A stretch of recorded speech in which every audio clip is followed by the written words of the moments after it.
Good to go. All right. Well, thanks everybody for coming. It's nice to see a full house.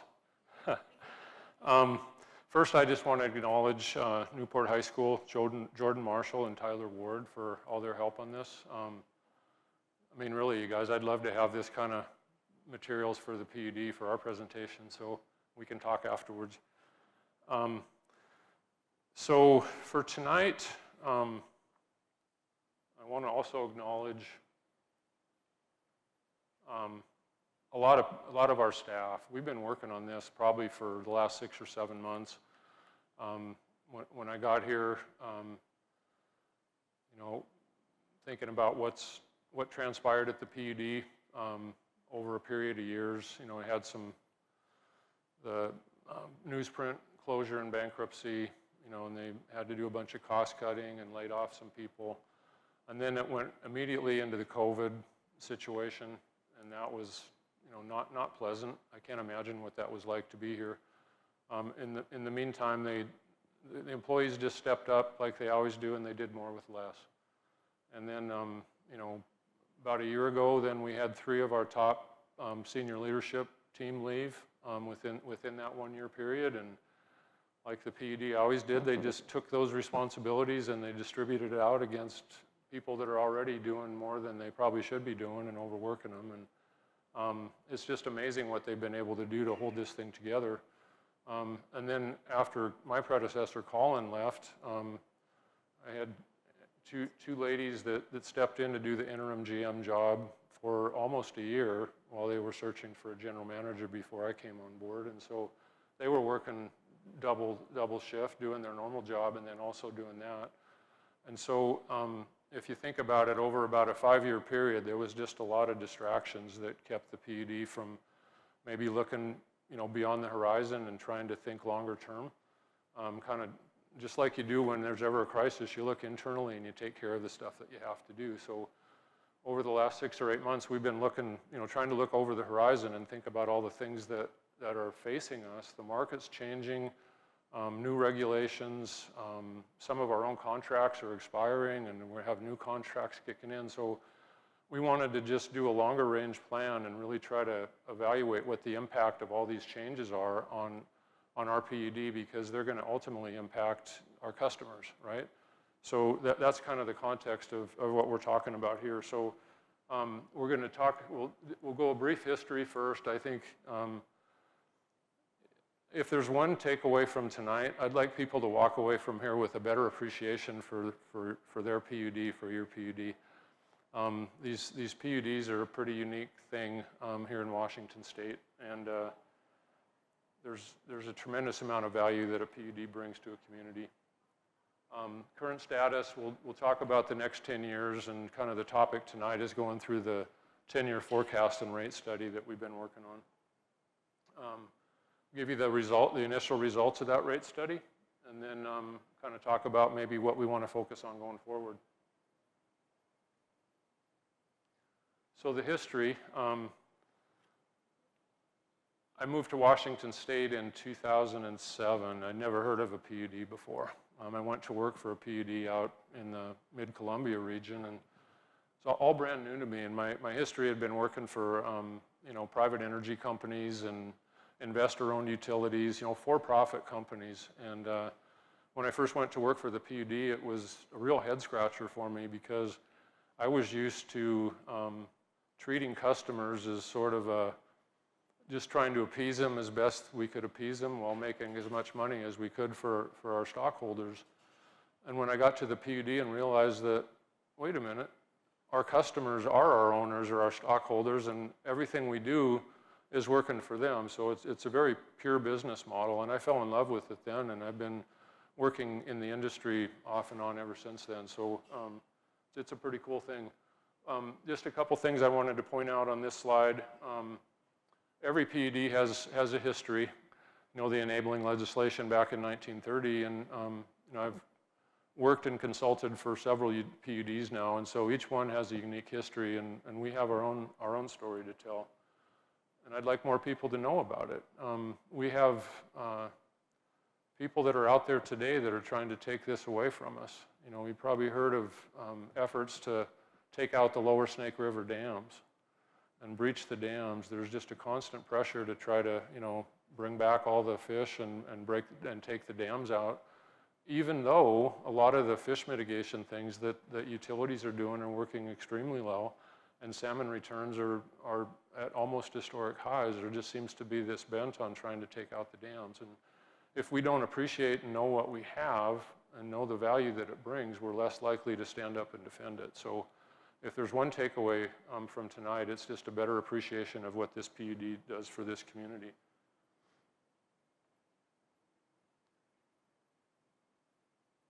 So just a quick snapshot of our current status. I think maybe you do or don't know, but we have kind of three main lines of business.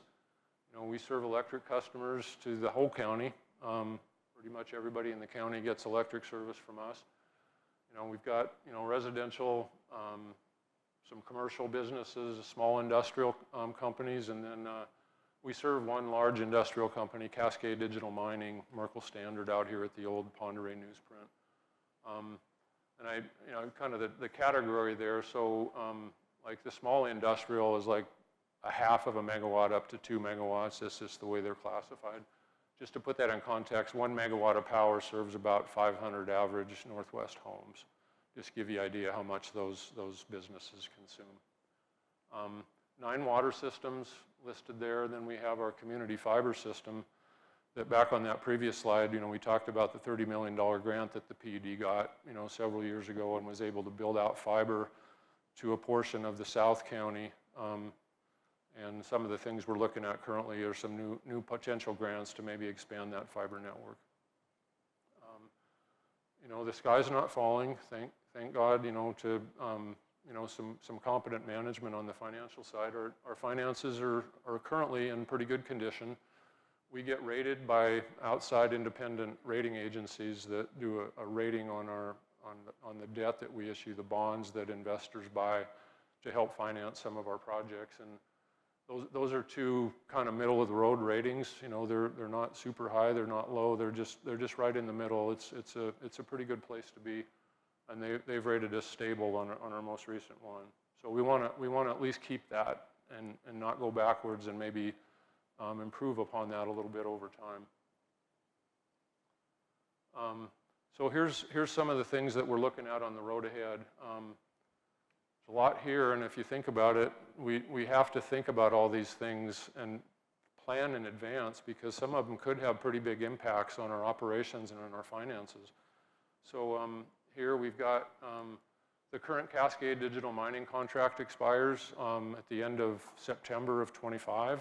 We signed a one-year deal with them here recently. I hope they stick around, but we just have a one-year contract, so we really can't count on anything beyond that.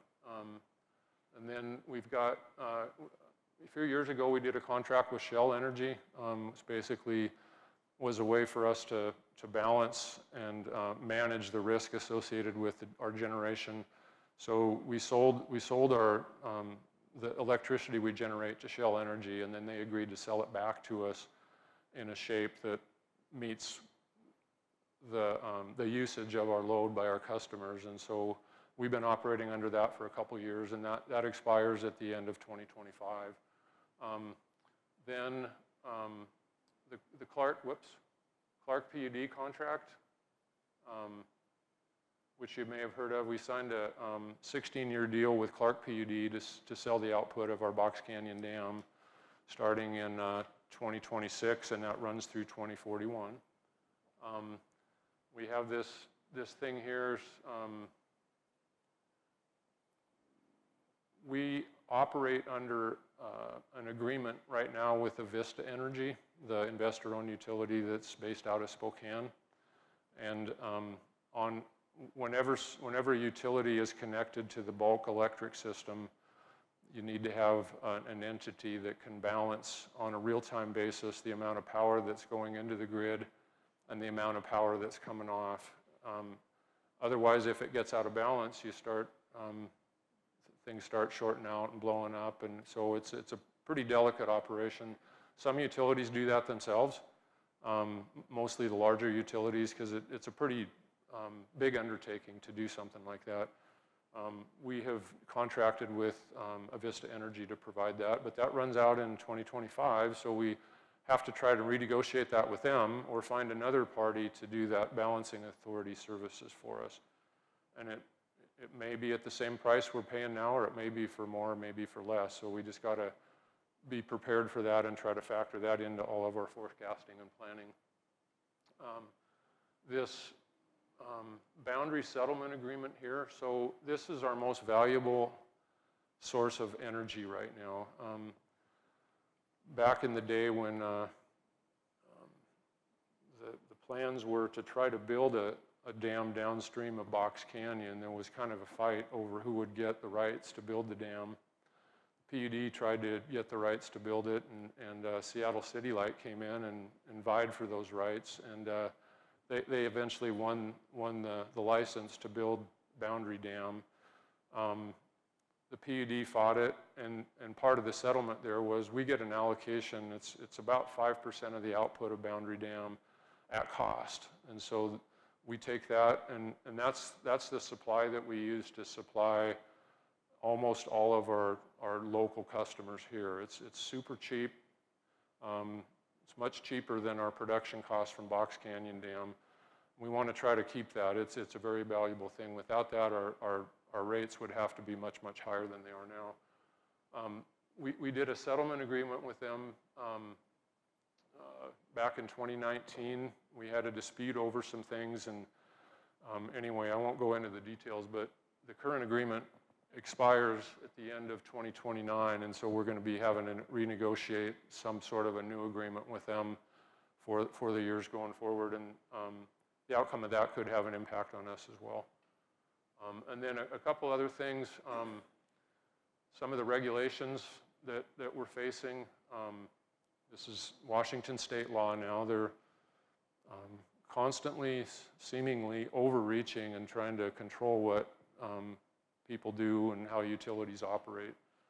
And one of the provisions of this is that a certain amount of, they're trying to go to a net zero or eliminate carbon, basically, as kind of a global warming cure, they think. So beginning in 2030, there's a step up in what's required there, and so 80% of what of the supply that we use, the electricity we use to serve our local customers, has to come from zero carbon resources, and then 20% can come from other sources, but it has to be offset with some sort of a financial instrument to say that you're somehow offsetting some of that carbon.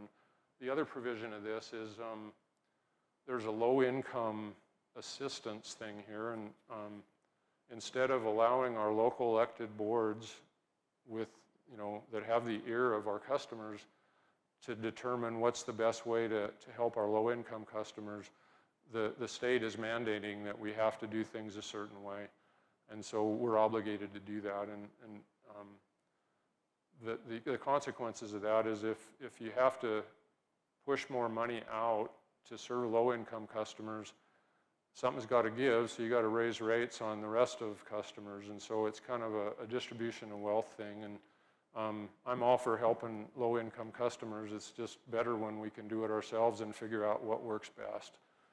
But we're kind of stuck with this for now, so we have to plan for that too. Pardon me?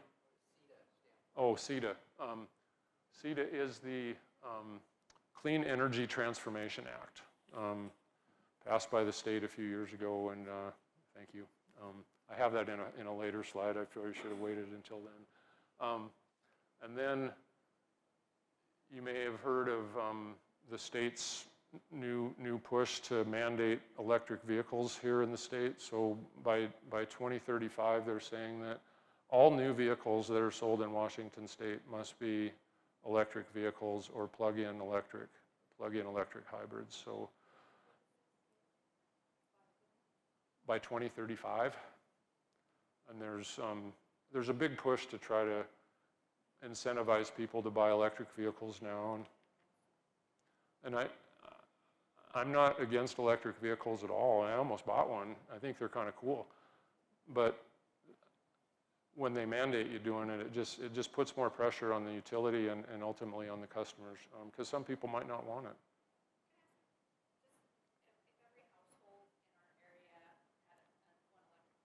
Mm-hmm.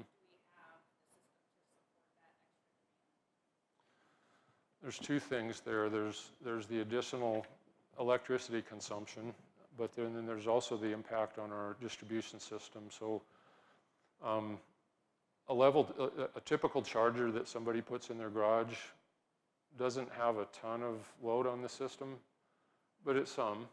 But if you start putting one or two in each house, and then you get a whole cul-de-sac or a whole neighborhood that has them, it will start to put load on that upstream transformer, which will require us then to go in and upgrade those transformers in that system. So it will eventually require us to put more money into our system, and then that money has to be recovered somewhere. So it will put upper pressure on electric rates. Good question. And then by 2045, that Clean Energy Transformation Act goes from 80% no carbon to 100% no carbon. So they're trying to eliminate all coal and natural gas and other sources of electricity.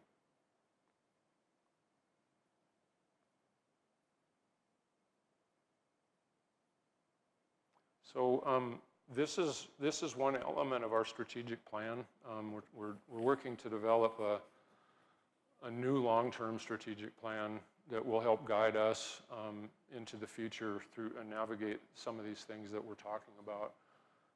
So why would we want to do this now? Well, the current plan, extends through 2025. Next year is 2025, so technically we wouldn't have to have a new plan yet. But a lot's changed since the current plan was implemented. I've already talked about some of the laws and regulations. The energy markets themselves have evolved. There's a lot of new things going on there. And then just a lot of different changing utility practices. The long-term sale of the Box Canyon power is another big element that kind of prompts us to want to have a new plan going out, because that kind of changes the dynamics of how we do business. It will surely benefit our board. They're tasked with a really tough job. They have to listen to input from customers. They have to try to learn what they can about PUD finances and everything else. And so this is a tool to help them really set a long-range plan and set policy for the PUD. That policy is the policy then that we implement and follow to serve the customers. It's also a great opportunity to engage employees and customers and other stakeholders to really get out and talk to people about what their priorities and preferences are, because we ought to be serving you. We're a public utility. Our sole purpose is to serve our customers here locally. And unless we're asking you what your preferences are, we can't say for sure if we're doing what it is you guys want us to do. So that's another big reason for it.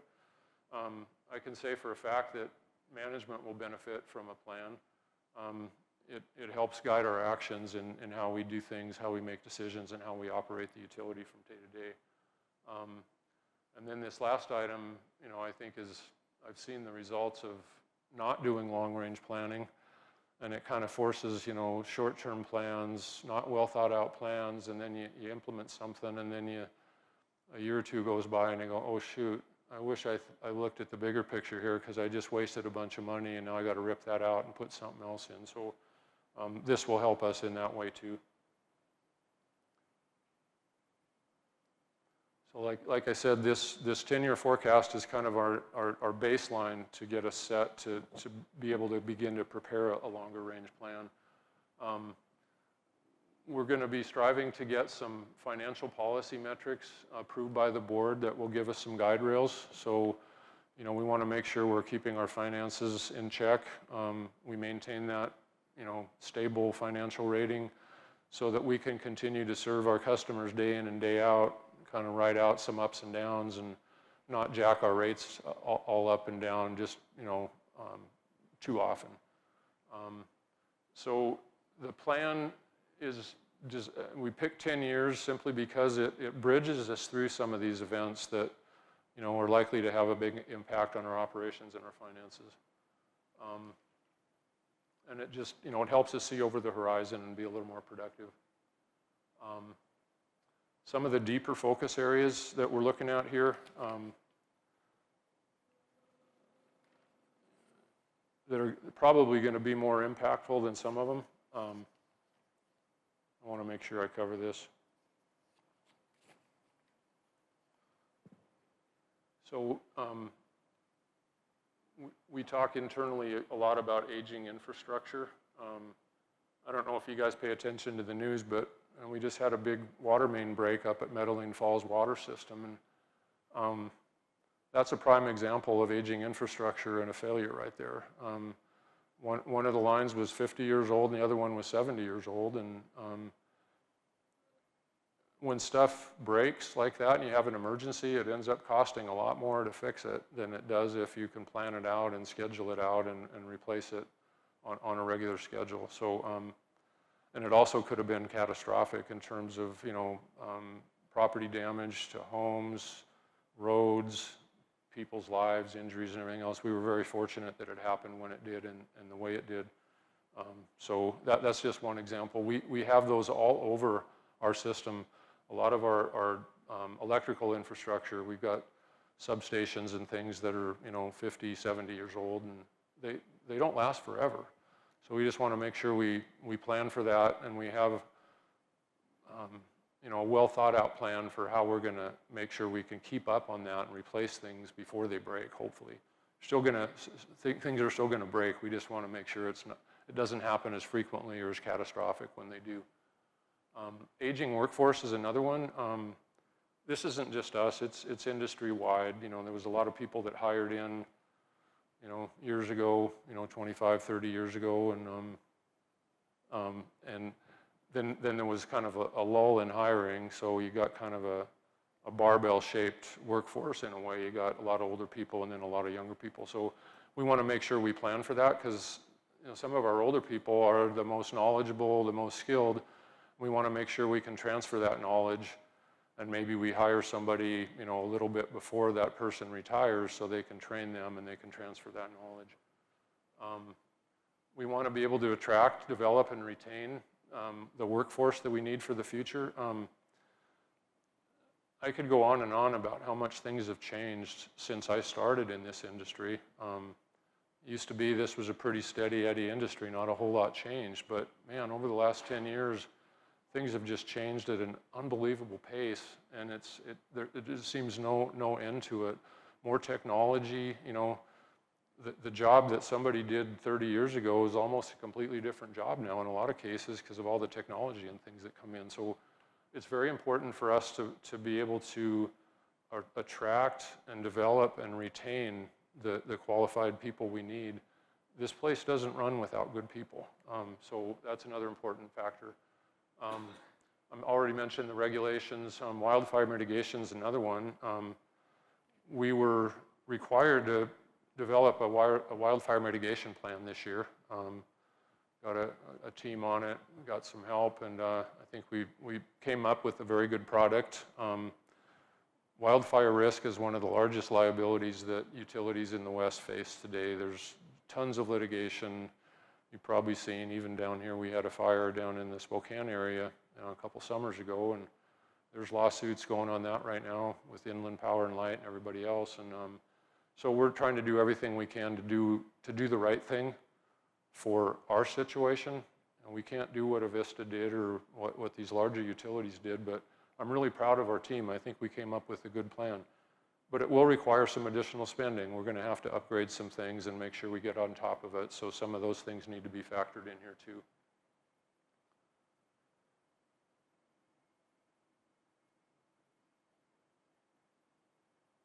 So this isn't news to you guys, but we've had pretty high inflation in the last couple of years. This is just this consumer price index that you see normally, it kind of what underpins Social Security adjustments. This is the construction cost index. So this is kind of a basket of goods that go into construction projects, and you can see that that's been running a little bit above CPI. And then this is the cost of steel, and that really took off there for a while, and a lot of the components that we purchase are made with steel, and so that drives up the price of those things quite a bit.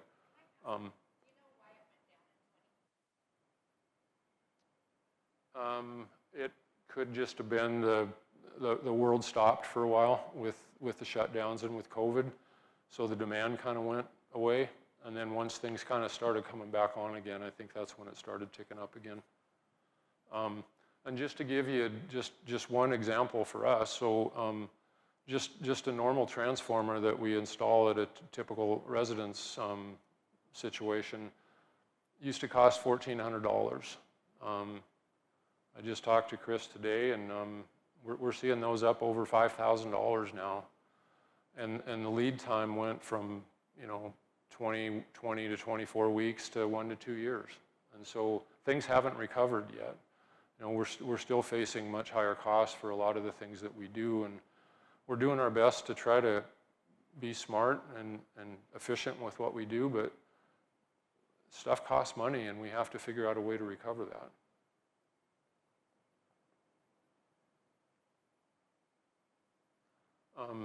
I talked about our employees.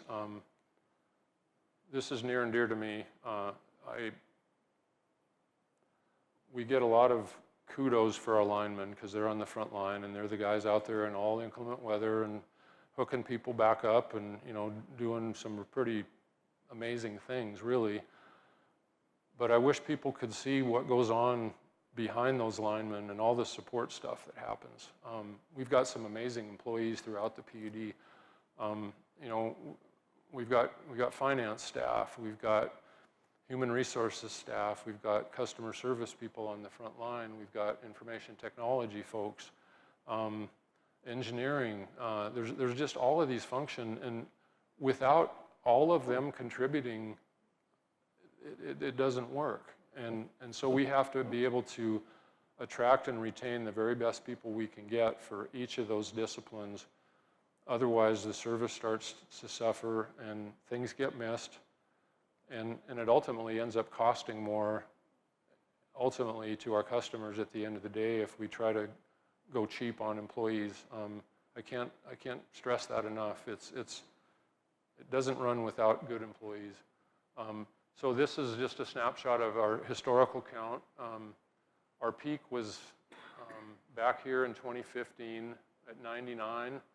This is when we were kind of starting to wind down the Box Canyon rehab project. It kind of whittled down, and then we had our low here at 75 in 2022, and this is kind of following up on the PNC bankruptcy and kind of the cuts and things that happened there. It's ticked up a little bit the last couple of years. Hired back a few people, but we're not near back to where we were, or probably where we need to be to take on all the incremental work and the backlog of things that we have to work on. So this is just a look at what we've kind of determined to be our staffing needs going forward, and it also looks at succession planning. So these orange is number of employees that'll be over 60. The yellow is people that are eligible to retire, and I believe that's 20 years of service and over age 55, something like that. And so we're trying to be smart about this, and we're trying to anticipate retirements and making sure that, okay, we understand the nature of their job, things are documented, and if we need to, we can bring somebody in to train with that person before they ultimately retire. And so there's an overlap there where you kind of have double employees for a little bit while you're transferring that knowledge and things. It's good practice, and it's pretty standard practice for all well-run businesses, not just utilities, to do that. It won't happen in every case. It depends on the position and the nature of the job that they do, but we need to be prepared to hit that head on. We are, after doing our workforce plan, and we looked at where we're at what our current capabilities are, and we looked at the next 10 years and what we know we need to get done. We've fallen behind on some of our critical projects because we weren't able to get the work done. We've got new regulations coming in, the wildfire plan, and all these other things. And so we put together a plan that we're anticipating we're going to need to hire 7 new people for next year. And that will be 4 permanent full-time people. It will be 2 that will just be a 2-year window, so it'll be kind of +2, -2. So we'll have a +2 addition for 2 years, and then when 2 people retire, it'll be -2 again. And then the last one will be just a limited assignment job that could likely expire unless it gets renewed after a year. And we put a lot of effort into this to make sure we weren't asking for something we didn't really think we need, but we think based on what we're facing, what we've had with the last 5 years of stuff that I already described, that this is what we're going to need to do to get on an even path and be able to tackle and provide the quality service that our customers expect. So there's 2 questions that I've gotten more often than any since I've been here. One is, when are we going to run out of power to supply our local customers? And the other one is, why is our cash balance so high? So I want to make sure I hit those head on, and hopefully I can explain them at least a little bit. But I'm open for questions on this. So this is a snapshot of these bars here. The horizontal ones are what we expect to get from our boundary dam allocation. The purple one up here is what we're currently receiving under our boundary settlement agreement. When that was struck, we gave up the rights to what they call environmental attributes, which are things that help mitigate against that Clean Energy Transformation Act law. We didn't think we'd need them, and it worked out good, so we ended up negotiating and getting a little bit more power then. Now, the way we're calculating it right now, if we revert back to the old agreement, beginning in 2030, we'd get this amount of power down here. And this is just an average amount over the course of the years. It actually varies, and it's a little bit shaped like this, but just to give you a general idea. And then these blue vertical bars here are the sum of all the electricity that our local customers use in a year, except for the Cascade Digital load. And we make some assumptions on how much our customer consumption is going to grow each year. Historically, it's been, plus or minus 1% or so for most of our load categories, I think.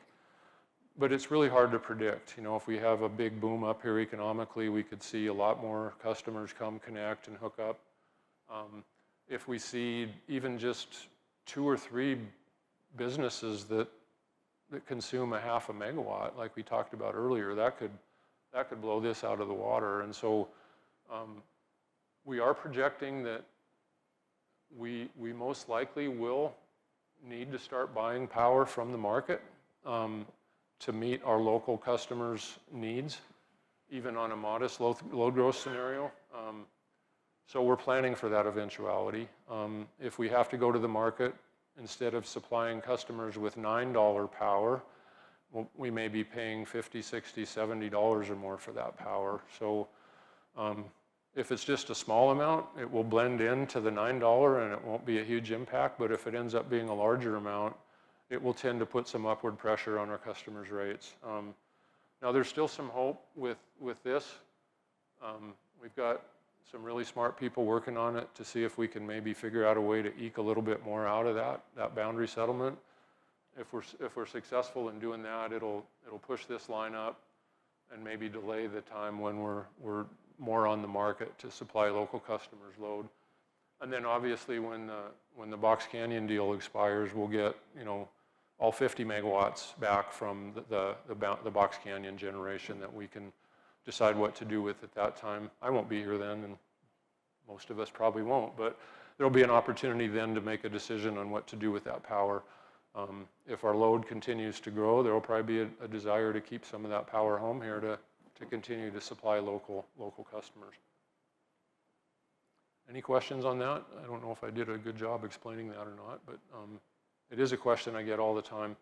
Just wanted to hit it head on, because that's what it is. Okay. So this is what we're currently forecasting for what we call capital expenditures, and these are all the large projects that we do, substations, if we buy a truck, if we buy a bunch of power poles to replace, you know, aging poles, those kinds of things. And you'll see it's kind of lumpy. So, you know, we've part of this in the beginning here is we're building a new substation at Bear Mountain, and that's a multi-year project. So some of those costs are factored into some of these early years, and then you'll see it it levels out a little bit. We're anticipating that we're probably going to need another transformer or another substation or two. So we're trying to anticipate that and make sure we're planning for it and everything. And hopefully by about this time, we'll have most of the major things done, and we'll be back to a little bit more normal spend on the capital until the next large project comes along.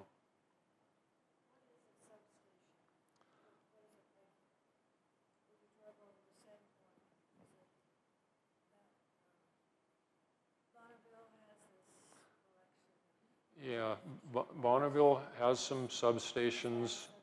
Yes, and we have some of our own. It's basically where we connect to the big transmission lines, the high voltage one, and it takes that power, and then it can transform it down into a different voltage to send it out under different things. So they're big investments. They're needed to maintain grid stability and reliability. If you don't have them, then things start to get all wonky and you see more outages, and it just makes it a challenge. I got my expert here if you want him to answer any questions.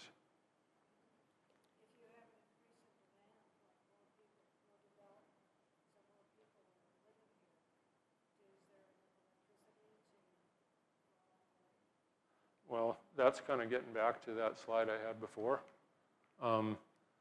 This anticipates some new people coming in. If more people come in than this, and these bars end up here somewhere, we'll still be able to provide the power to them. It's just going to come from a different source, and it'll probably cost more than what it's costing us today.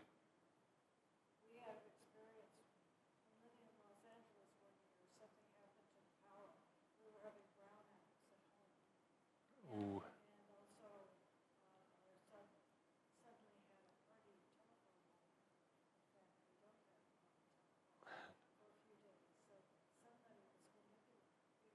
somebody was manipulating the power. Oh, wow. And I don't know if that was really true or it's just sudden increase in hot weather that more people who had air conditioning using that. Yeah. Well, when utilities don't stay on top of their stuff and invest in it and upgrade it, that's what happens. You end up with brownout situations, and we really don't want to do that to you guys. So we're trying to stay just one step ahead of that and keep things stable and reliable if we can. Sure. Next one. I was just curious, is that capital projects for everything you guys handle, or is that just power? Like, is that all the water and the fiber and everything? It's everything. Yep. Yeah, good question. It's mostly Chris's stuff. He's a hog. Yeah. So, like, I don't know anything about substations. We need them because, like, we need new ones every once in a while. The point you were touching on, brownouts, things like that. So Los Angeles, you're talking about it getting really hot, right? So, and that's summer peaking area. Up here in the Northwest, we're in winter. So when it gets really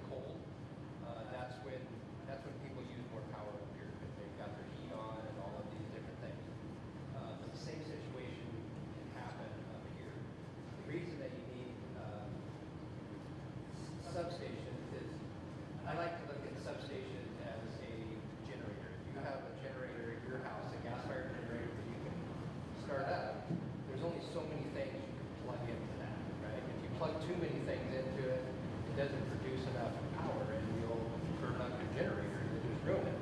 So a substation is built the same way. You can have a small substation that can, we'll just say it can feed 100 houses. But if you try to put 200 homes on that substation, you're going to burn it up. It's not going to work.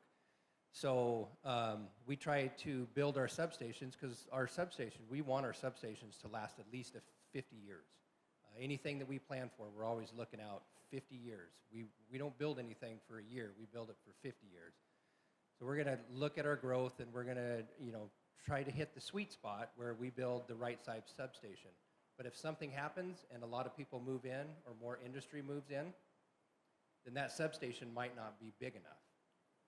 So when it comes to homes, because our most important customers, are our residential customers. It's you. It's your home. Those are the ones we want to take care of. We want to keep the rates down as low as we can for those homes. So if we have a big customer come in and he's going to overload that substation, we're going to make him pay for that portion of the substation. We're going to make him build that so it doesn't come back onto our residential customers. Does that make sense? Okay. Mm-hmm. Thanks, Chris. You're going to come to all of these, right?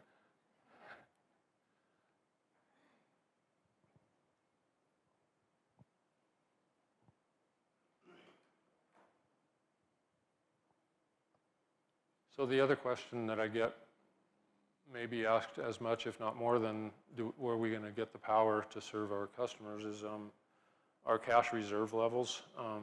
It's like, why do you need so much cash? Why do you need so much cash? Well, I'm going to talk a little bit about that, and hopefully I'll make things a little bit more understandable, but I'll also say that we're still working on determining the ideal amount of cash to maintain, because we don't want to deplete our cash too far and make ourselves vulnerable to a storm, an emergency, a catastrophic blowout on something that then we don't have the money to go fix it, and it might take forever to get people back online. So this first slide is what we call our basically all our cash, our total cash, and you'll see there's two different bars here. The restricted cash is cash that's already spoken for. We have contractual obligations with our bondholders. We have them with all these different entities, and so we can't spend that money.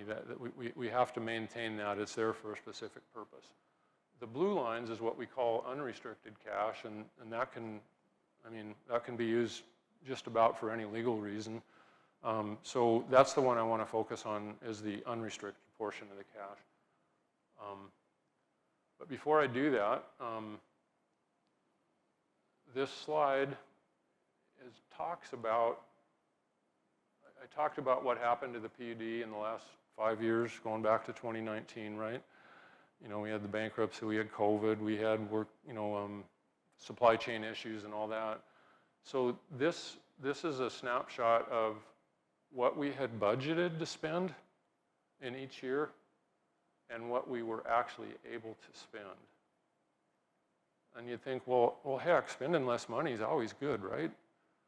Well, yes and no.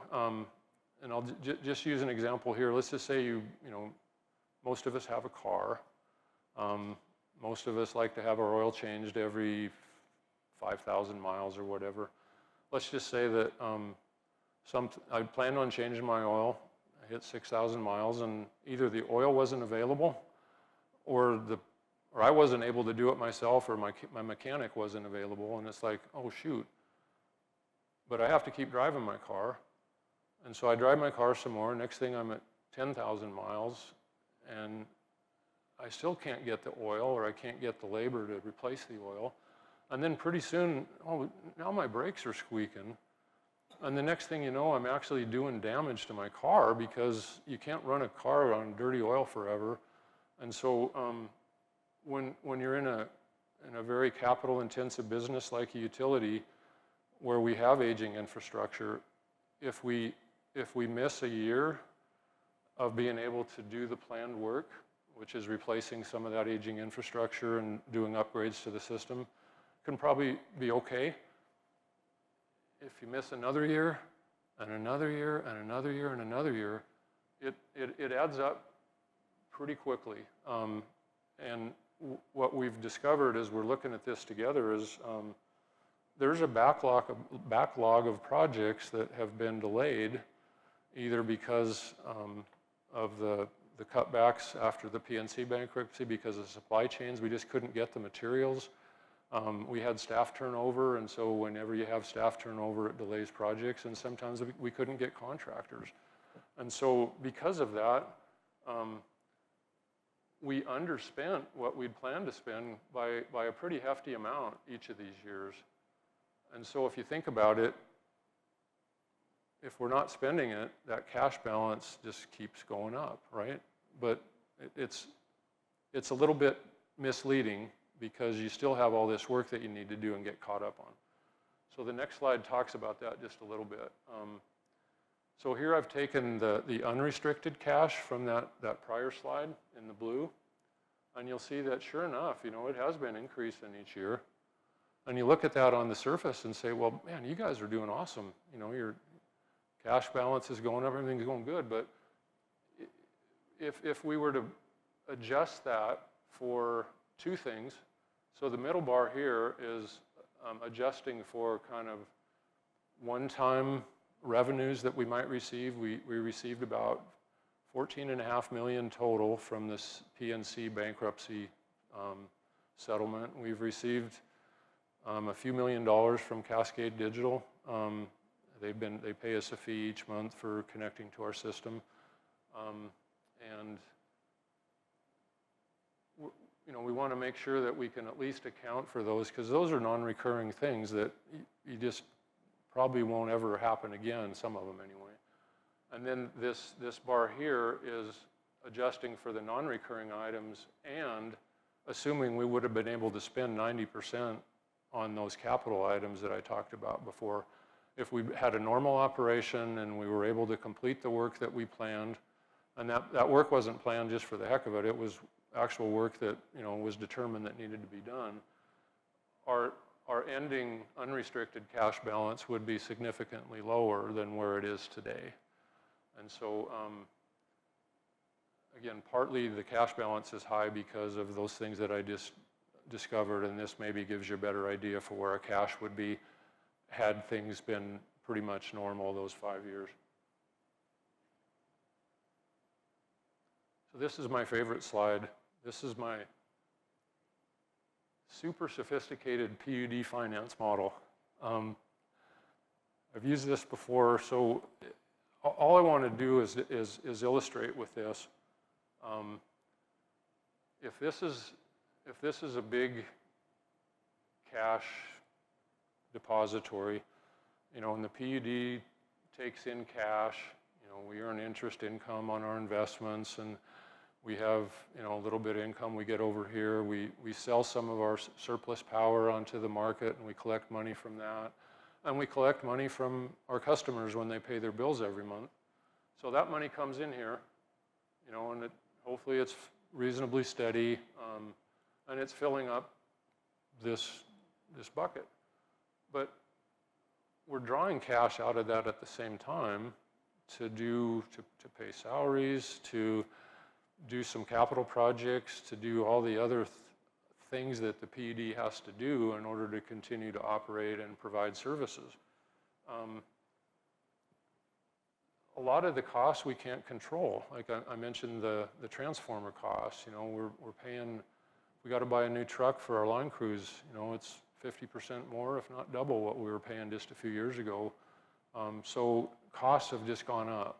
And as much as we're trying to be efficient and hold those costs down, we also have to be smart that we're not shortchanging ourselves and maybe end up making things worse in the long run. So as money's coming in, as revenue is coming in and expenses are being paid, this, if the money's coming out faster than it's coming in, our cash balance is going to start to deplete. And if it depletes too far, we could run out of cash, or it could just deplete so far that something bad happens, we just don't have the money to pay it, and then we're scrambling to figure out how we're going to pay for something that needs to get done to fix something. So, like I said, so we're working to try to determine what an optimal level of cash is, not too much, not too little. We certainly don't want to draw down on this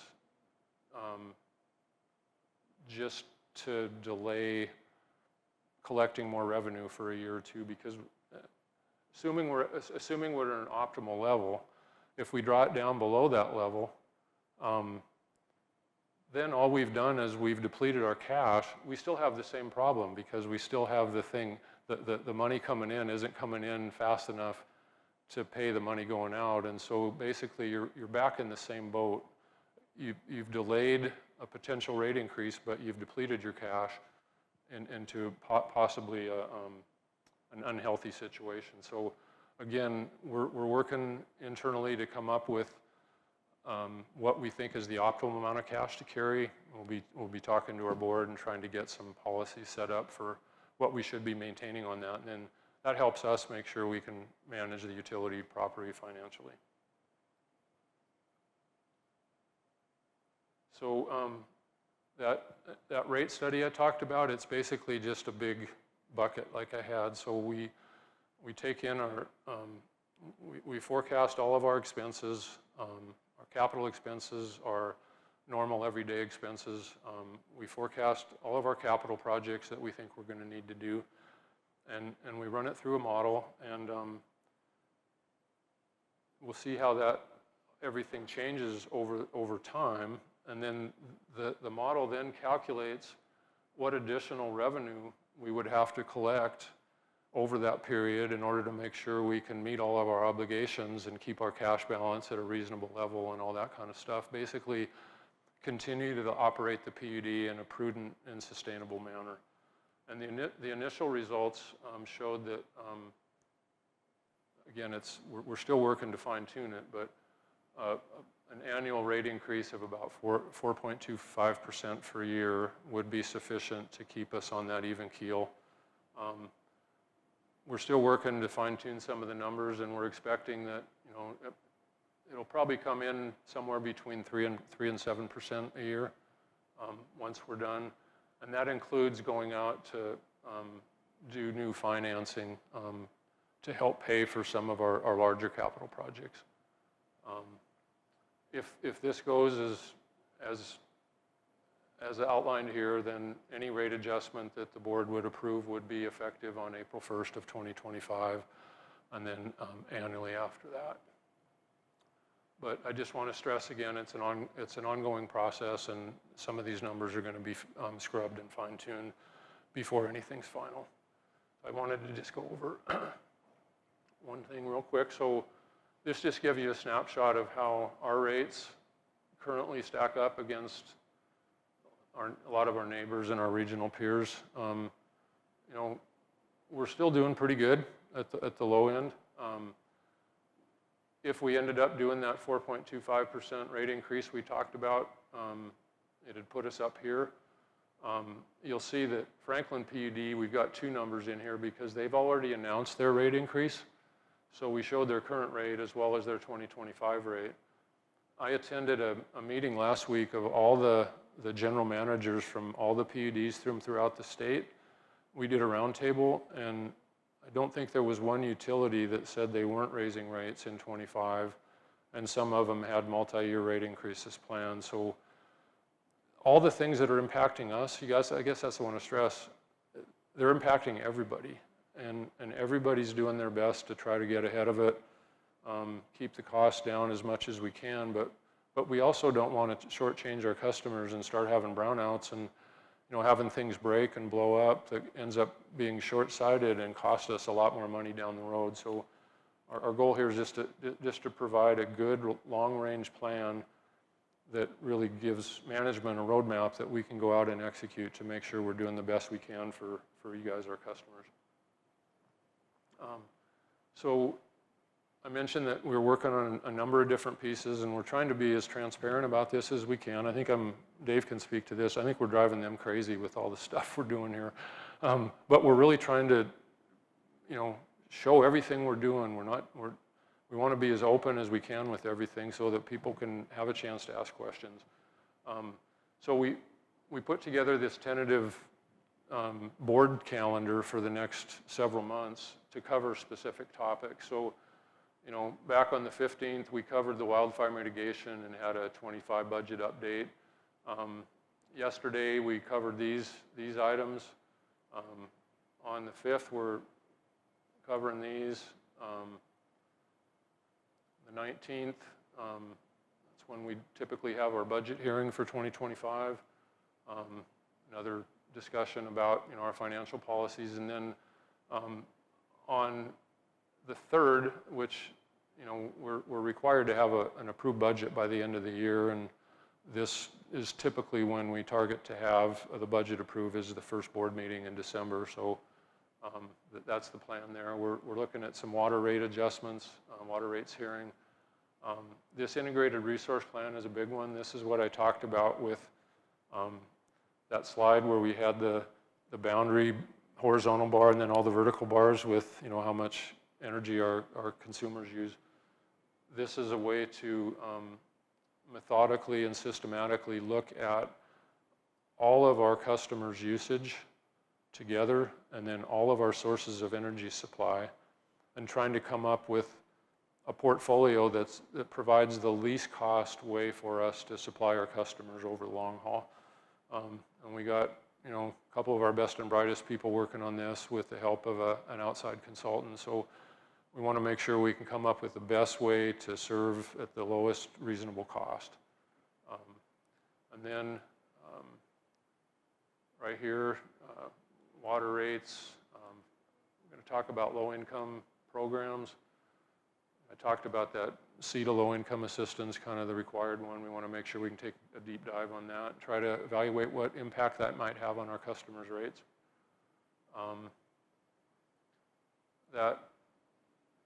There's an initiative on the ballot, be voted on by November 5th. It's called the Climate Commitment Act. There's an initiative to repeal that. I won't go into details on that because it could be repealed, but we'll also do a deep dive on that if that doesn't get repealed, because that also impacts our county and our customers here. Could do a whole 2-hour presentation on that, but we don't have time. And then we would plan to wrap all these pieces together into an updated 10-year forecast and rate study, and then determine what we really thought we might need for rate adjustments after rolling all those pieces together, if any. And then we would plan to make a rate adjustment recommendation to the board, if any, on early February, have an electric rate hearing here, and then present revised rates for approval, again, if warranted, in early March with the new rates effective April 1st. Pardon me? Isn't it the last three should be 2025? Oh yeah, good catch. Good catch. So, I just know technology is moving fast and furious and changing everything everywhere. Mm-hmm.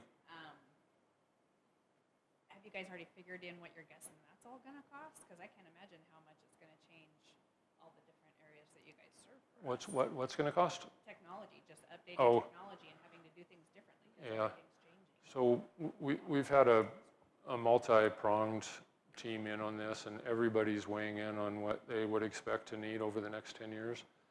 And obviously, the farther out you get, the harder it is to know exactly what you're going to need or how much it might cost. But it's just the normal forecasting process. Everybody does it. You do the best you can, and it's a collective best judgment on that. And then it's not a static thing either, right? So we'll do the forecast. We'll probably update it at least twice a year, if not every quarter. So we'll look at, like say we're sitting here in October now. Once we get to July, we'll have 6 months of forecast, January through June. So we'll be able to look back at what our actual results were for that 6-month period and compare them to what we had forecasted for that 6 months back in December, and do the, and analyze where the differences were so that we can maybe get better at our next iteration of our forecast. And then at the same time, we'll update the forecast going forward for the next period. And so we're constantly looking at that, fine-tuning it, making it better. And as time goes on, you learn.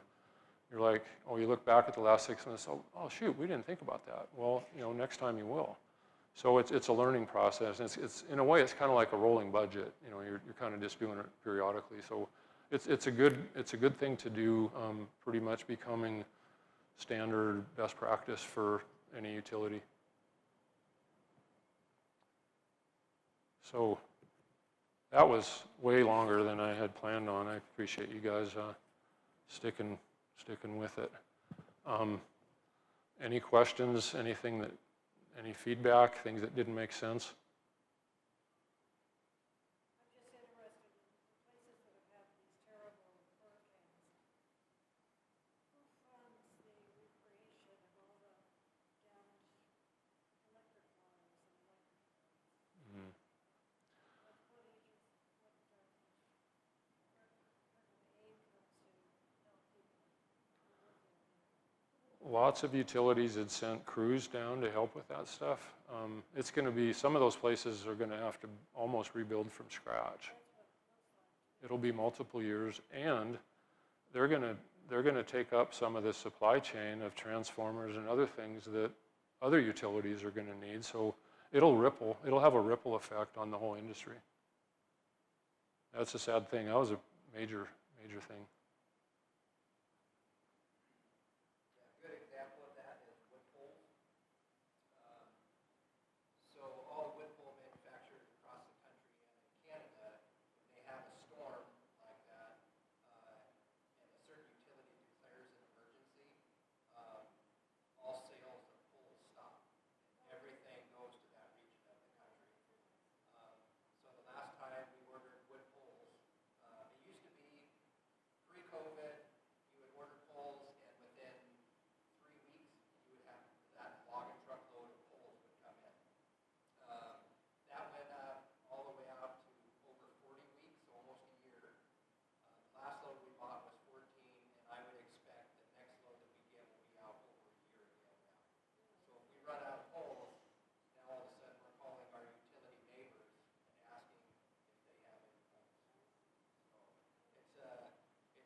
Yeah, so one thing is vegetation management, and part of what we're asking for, we can't do it with our current staff.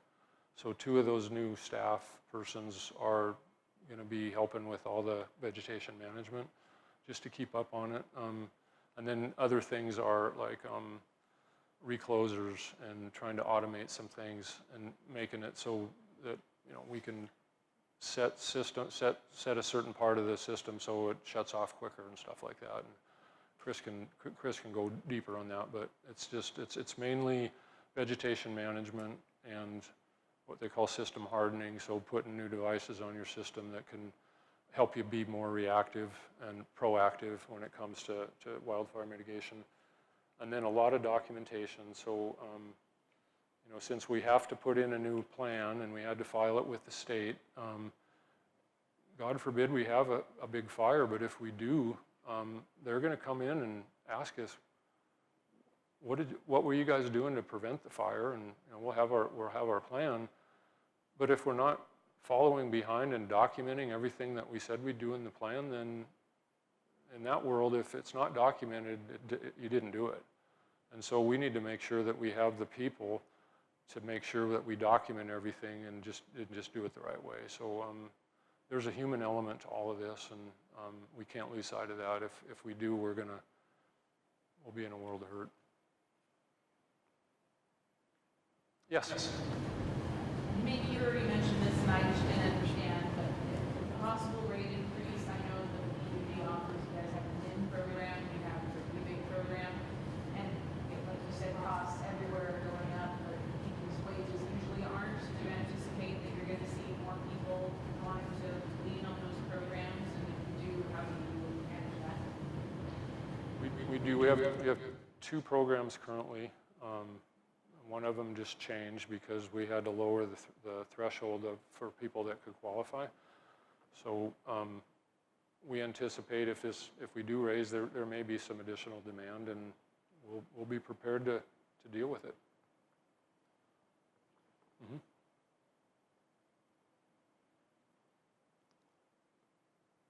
Anything else? Well, thank you for coming. Really appreciate it. Thank you guys back there. It was awesome.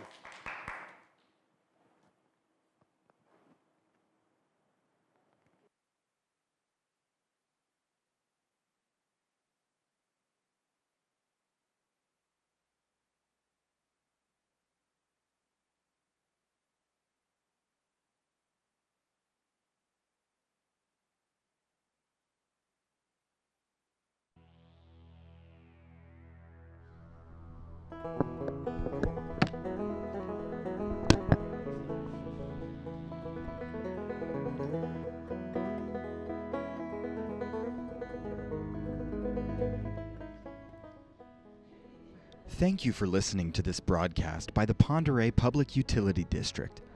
Any opinions expressed in this broadcast are those of the PUD and do not reflect the views of KUBS FM, Newport High School, or the Newport School District. This presentation is brought to you by the fabulous students of the Media Broadcasting program at Newport High School. It was produced and directed by Newport High School Junior Tyler Ward alongside his teacher, Jordan Marshall. We thank you for your commitment to improving our community, and we wish you a prosperous year.